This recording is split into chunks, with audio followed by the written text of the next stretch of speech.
हरिओम। नमस्ते सभी को। स्वागत है आपका संस्कृत विद्या क्लासेस पर। मैं हूं रामकिशन और हम पढ़ रहे हैं किरात अर्जुनम महाकाव्य का प्रथम सर्ग। इससे पहले की कक्षा में हमने किरात अर्जुनम महाकाव्य के जो प्रथम सर्ग के 33 श्लोक पढ़ लिए हैं। आज की कक्षा में हम इससे आगे पढ़ेंगे। तो क्या कह रहे हैं कि परिभ्रमण लोहित चंदन उच्चितः पदाति अंतर्गिरिरेणु उषितः महारथा सत्यधनस्य मानसं दुनोति न क्वचिदयं भृकोदरः। परिभ्रमण लोहित चंदन उच्चितः पदाति अंतर्गिरिरेणु उषितः महारथा सत्यधनस्य मानसं दुनोति न क्वचिदयं भृकोदरः। अनबे में क्या कह रहे हैं कि लोहित चंदन उचितः महारथा रेणु उषितः पदाति अंतर्गिरि परिभ्रमण अयम ब्रिकोदरः सत्यधनस्य तव मानसं नो दुनोति क्वचित। कि लोहित चंदन उचितः अर्थात जो लाल चंदन के लेप के योग्य होने वाला महारथ महारथी रेणु उषितः धूल से दूषित धूल के कणों के द्वारा मैलित हुआ पदाति जो पैदल चलने वाले अंतगिरि पर्वत पर जो पर्वतों पर परिभ्रमण घूमता हुआ अयम यह कौन ब्रिकोदरः भेड़िए के समान वाला उदर वाला जो कौन भीम ब्रिकोदरः जो भेड़िए के समान जो जिसका उदर है वो भीम सत्य धन से सत्य रूप धन वाले युधिष्ठिर अर्थात सत्य रूप धन वाले युधिष्ठिर के मानसम मन को चित्त को क्वचित क्या न दुनोति पीड़ित नहीं करता। कि क्या कह रहे हैं कि जो लाल चंदन से प्रसाधन करने योग्य महान योद्धा किंतु अब धूलि से धूसरित होकर पैदल चलने वाला तथा पर्वत पर भटकता हुआ यह भीमसेन सत्य को ही धन मानने वाले आपके मन को क्यों पीड़ित नहीं करता है। कि क्या कह रही है द्रौपदी इसमें कि जो भीम की दुर्दशा का वर्णन कर रही है इसमें कि युधिष्ठिर को युद्ध के लिए उत्तेजित करती हुई कहती है कि जो भीमसेन पहले रक्त चंदन का अंगराग लगाने का अभ्यस्त था, जो अपने शरीर पर लाल चंदन का लेपन करता था तथा रथ द्वारा ही गमन आगमन करने वाला था, वही भीमसेन आज धूलि से सना हुआ पैदल ही दुर्गम पर्वतों पर फल मूल आदि लाने तथा मृग्या के लिए भटकता रहता है। क्या इस बात से सत्यवादी युधिष्ठिर आपका मन व्यथित नहीं होता है? ऐसा द्रौपदी कह रही हैं। आगे क्या कह रहे हैं कि विजित्य यह प्रज्ञम अयच्छत उत्तरान कुरून कुप्य वसु वासव उपमः सावल्क वसांसि तव अनुधान हरन करोति मन्युनः कथम धनंजयः। विजित्य यह प्रज्ञम अयच्छत उत्तरान कुरून कुप्य वसु वासव उपमः सावल्क वासांसि तव अधुना हरन करोति मन्युना कथम धनंजय। कि अन्वय में क्या कह रहे हैं कि वासव उपमा या धनंजय उत्तरान कुरून विजित्य प्रज्ञम अकुप्य वसु अयच्छत स अधुना तव बलकल वसांसि हरन कथम तब मन्युना करोति। कि वासव उपमा जो कि इंद्र के समान है, यह जो धनंजय अर्थात अर्जुन उत्तरान कुरून अर्थात कुरु देश के उत्तर कुरु प्रदेशों की विजत्य जो जीत कर प्राज्यम प्रचुर मात्रा में अकुप्य जो सोना चांदी रूप वसु धन को अयच्छत देता था, सह वह अधुना अब तब आपके बल्क वासांसी बलकल वस्त्रों को आहरण लाता हुआ कथम क्यों तब आपके मन्यु क्रोध को न करोति नहीं करता है। कि जो क्या कह रहे हैं कि अर्जुन की प्रशंसा में कि जो अर्जुन पहले किया था, इंद्र के समान पराक्रमी जिस अर्जुन ने उत्तर कुरु देशों को जीतकर प्रचुर मात्रा में सोना चांदी रूपी धन आपको दिया था, वह अब आपके लिए बलकल वस्त्र लाता हुआ आपके क्रोध को कैसे नहीं उद्दीप्त करता है। कि जो पहले उत्तर कुरु जैसे प्रदेशों को जीतकर आपके लिए सोना चांदी लाता था, वह अब आपके लिए बलकल वस्त्र ला रहा है। तो ऐसी दशा देखकर आपका मन क्यों नहीं क्रोधित होता, आपको क्रोध क्यों नहीं आ रहा है। आगे कह रहे हैं कि वनांत शय्या कठिनी कृताकृति कचाचितौ विश्व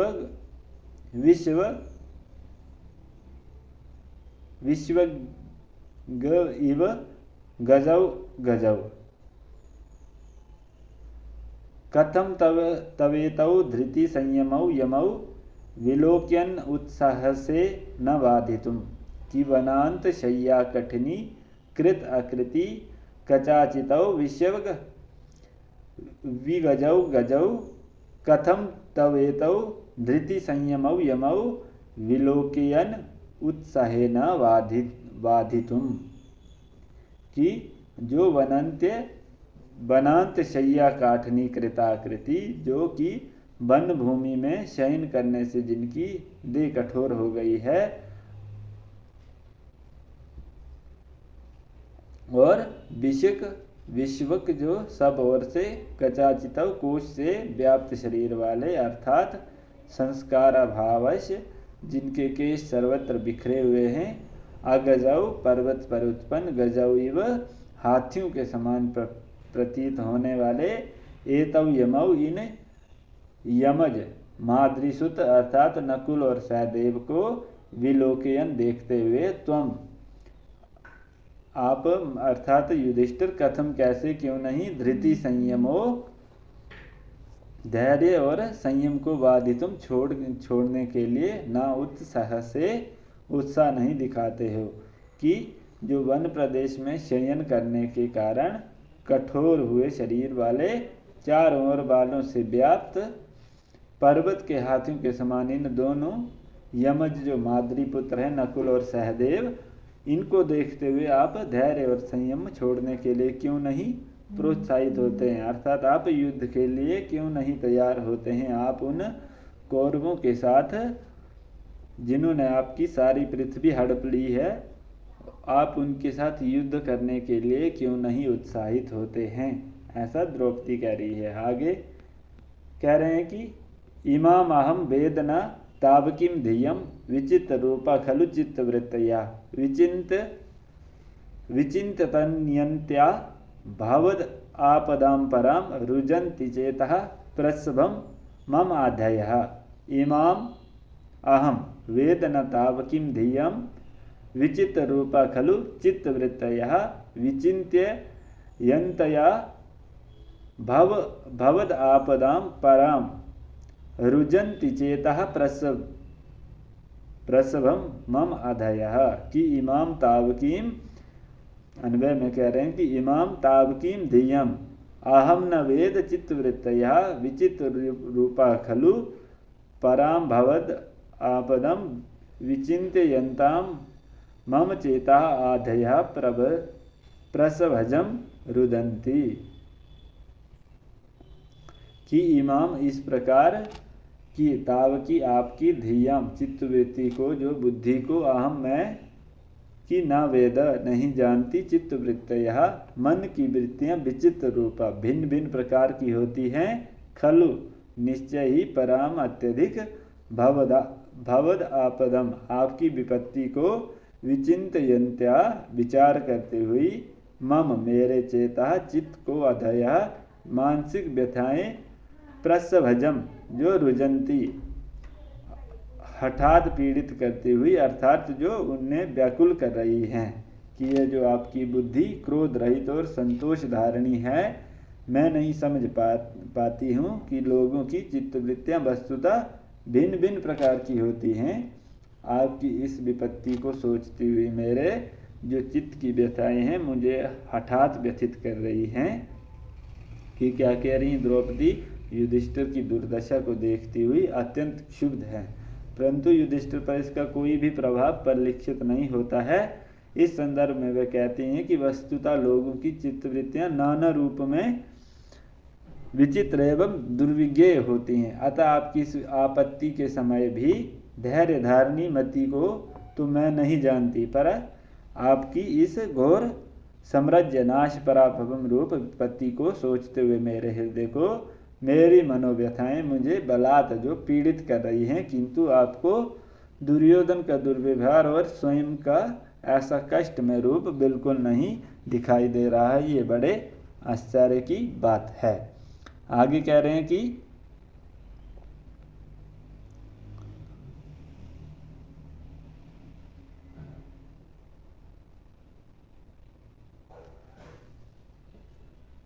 क्या कह रहे हैं कि पुराधिरूढ़ा शैनम महाधनम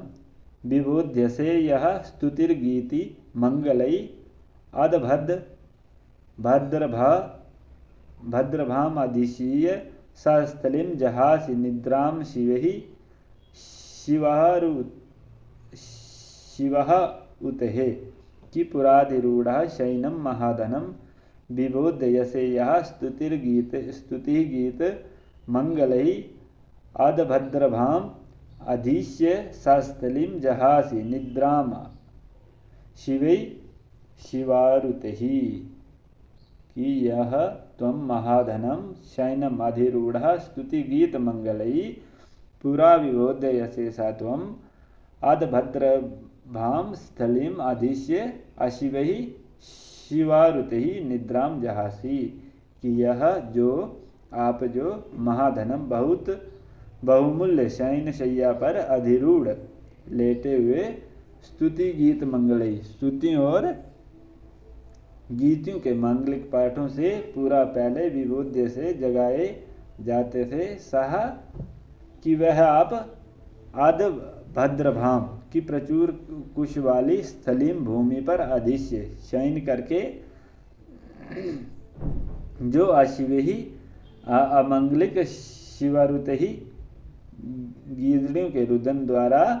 क्या कर रहे हैं कि निद्रा को जहासी छोड़ते हो या तोड़ते हो, ऐसे कि जो पहले आप क्या थे बहुमूल्य शैया पर सोए हुए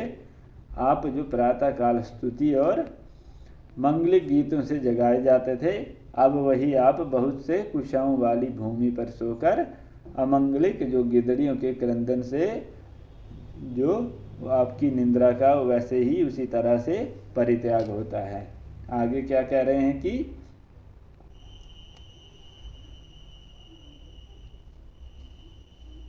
कि पुरोपनीत नृपरमणीयकम द्विजातिशेषेण यत एतद् अंधसः तद अद्यते वन्य फलाशिनः परम परेति कार्श्यम यशसा समम बपुः कि पुरोपनीत नृप रमणीयकम द्विजातिशेषेण यद एतत् अंधसः तद अद्यते वन्य फलाशिनः परम परेति कार्श्यम यशसा सम बपुः कि हे नृप हे राजन यतः एतत् जो यह पुरो दृश्यमान शरीर बपुः शरीर पूरा पूर्व में द्विजाति शेष है कि जो द्विजों के अर्थात ब्राह्मणों के खाने से शेष बचे अंधसा अन्न से रमणीयकम मनोहरता को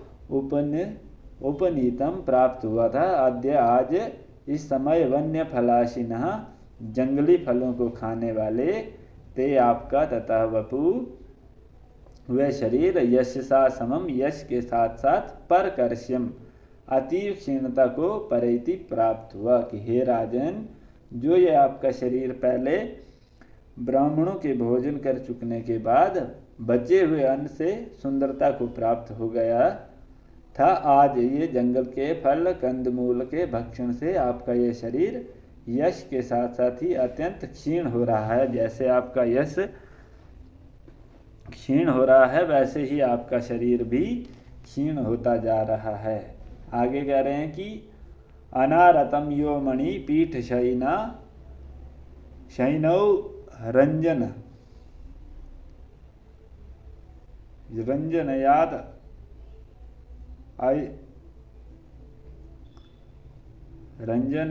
रंजयत राजशिरः सज्रामरजः निदिशास्तौ चरणौ वनेषु ते मृगादिवी जालून शिखेषु बहिर्श्याम कि अनारतम यो मणिपीठ शायिनौ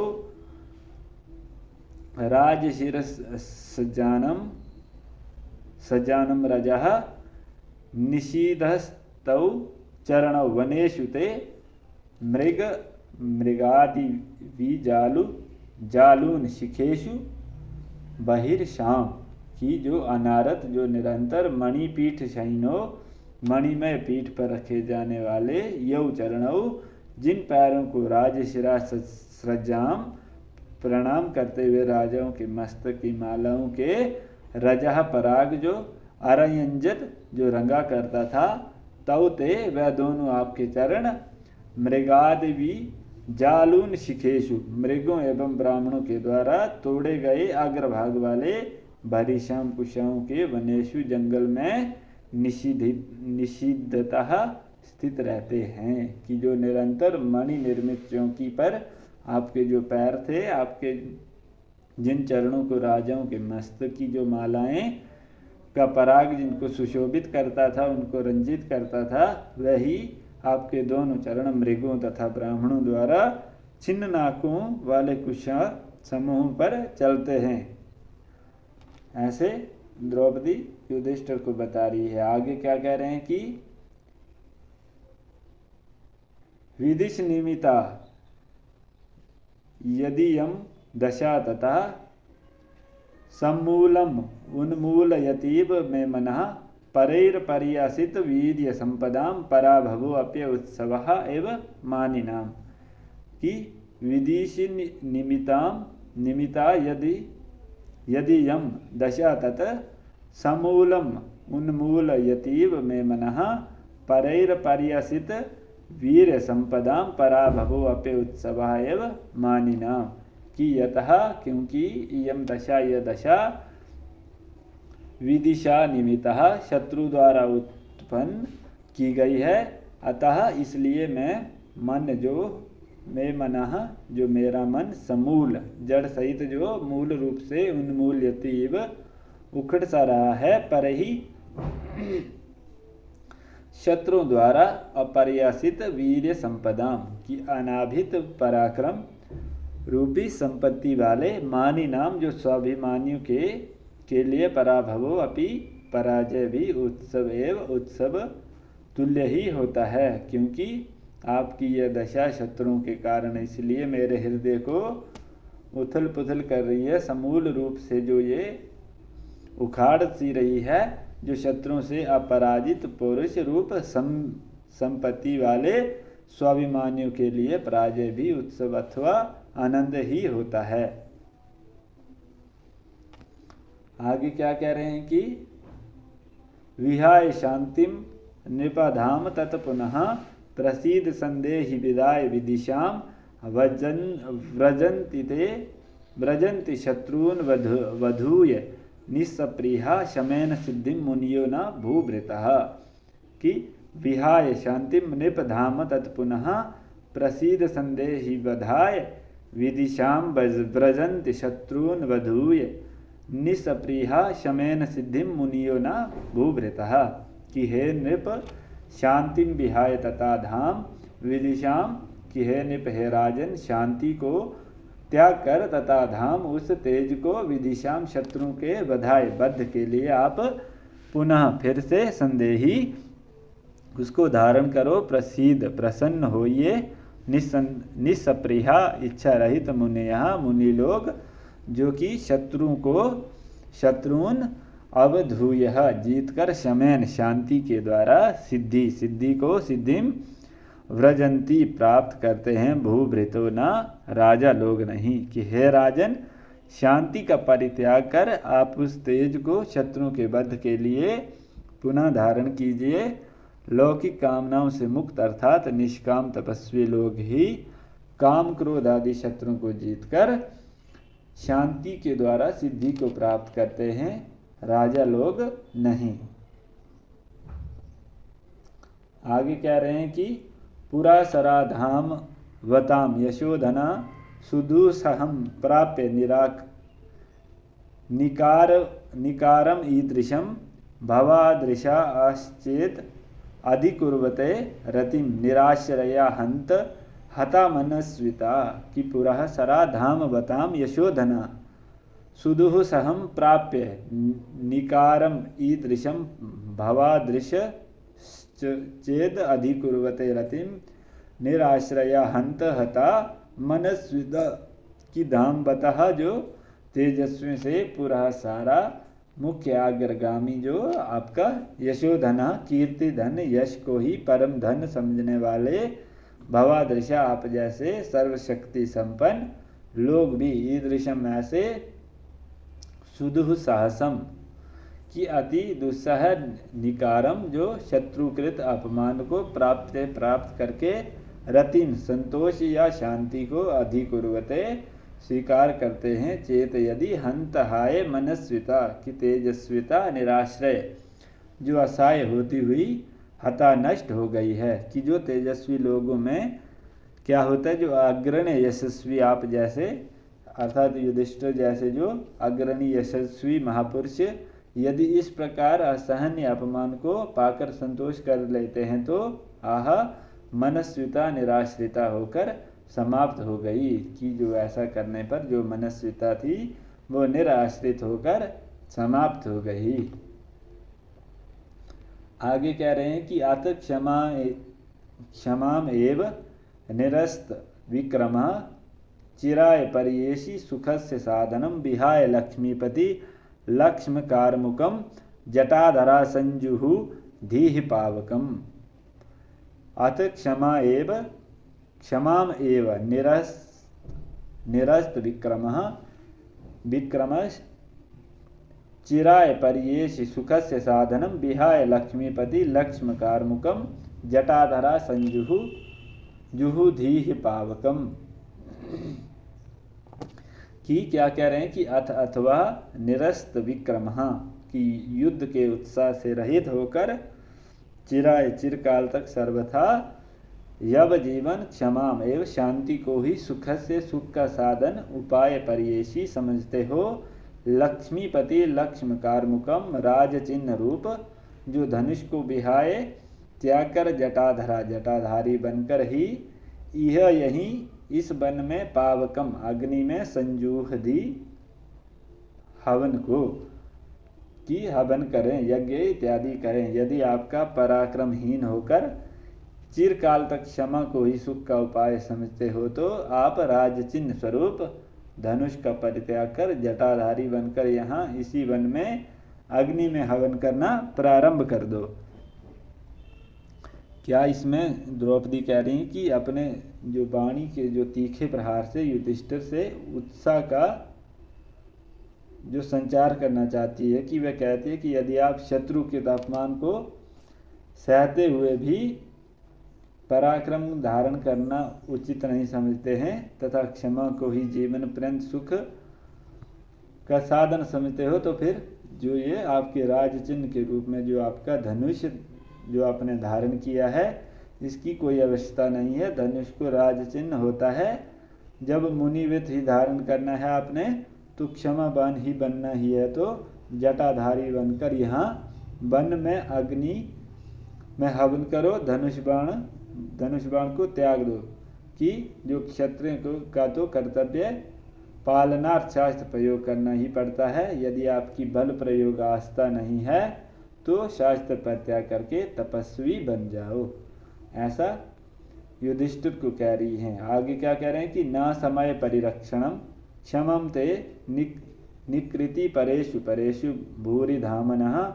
आरीषु ही विजयार्थिना क्षितिशः विदधति स उपधि संधि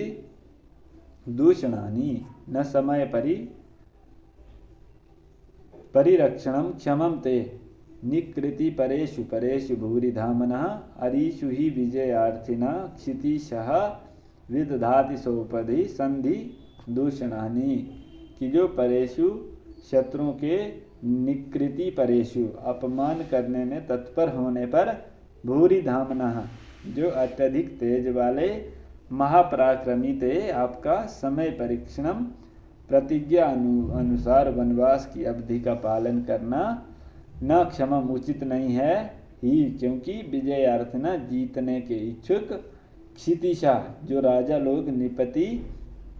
अरीषु शत्रुओं के विषय में सौपधि कपट के साथ संधि दूषणानी संधि भंग रूप दोष विदधति वो करते हैं कि शत्रुओं के अपकार में संलग्न जो हो जाने पर परम तेजस्वी आपको समय वनवास काल को पूरा करने की शर्त का पालन अर्थात मैं 13 वर्ष तक वन में वास करूंगा, इस प्रतिज्ञा का पालन करना उचित नहीं है, क्योंकि विजय की इच्छा रखने वाले लोग शत्रुओं के संबंध में छल पूर्वक संधि तोड़ देते हैं। जो ऐसी विजय को प्राप्त करना चाहते हैं वो जो छल पूर्वक जो संधि की होती है उसको तोड़ देते हैं। आगे क्या कह रहे हैं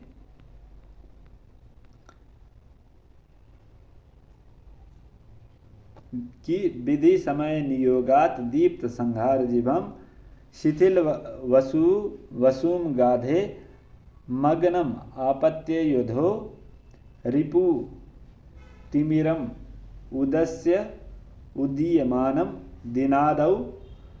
दिन कृतम इव लक्ष्मीस्त्वाम संभयेतु भूयः। कि विधि समय नियोगात दीप्त संहार जिभम शिथिल वसुम गाधे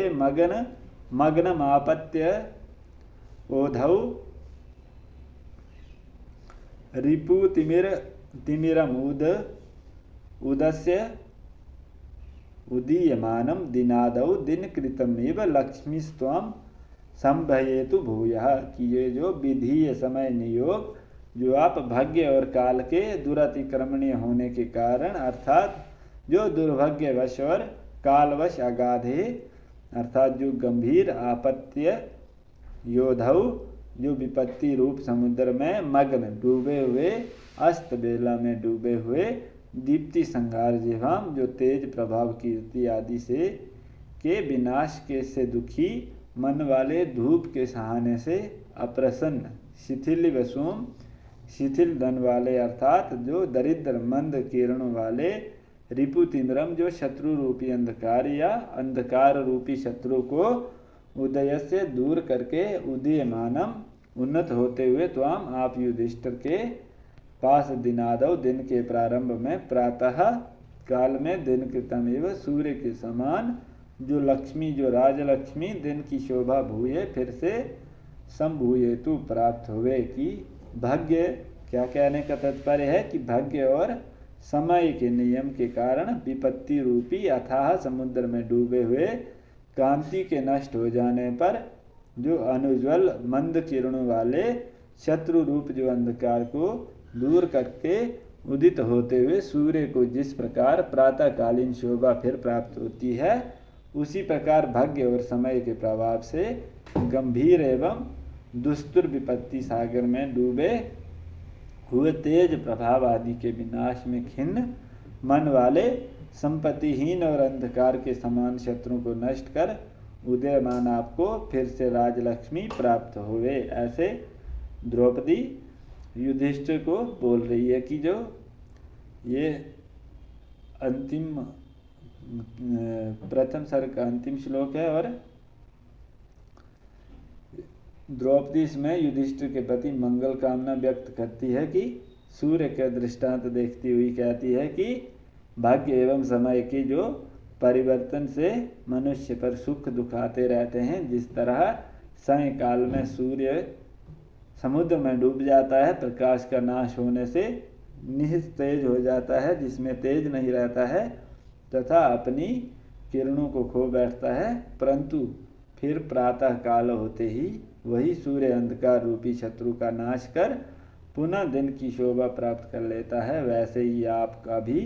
भाग्य उदय होगा, वह भी पूर्ववत श्री संपन्न बन जाएगा। अतः द्रौपदी कहती है कि आप भाग्य चक्र से विपत्ति के समुद्र में पड़ गए हैं, पुनः उद्योग कीजिए, आप भी सूर्य के समान अपने शत्रुओं का संहार कर विजय होंगे तथा अपने अपहृत्य राज्य एवं प्रतिष्ठा को पुनः प्राप्त करेंगे। ऐसा इस प्रकार से कथा वर्णित है प्रथम सर्ग में। कक्षा में अंतिम तक जुड़ने के लिए सभी का धन्यवाद। पुनः मिलते हैं अगली कक्षा में।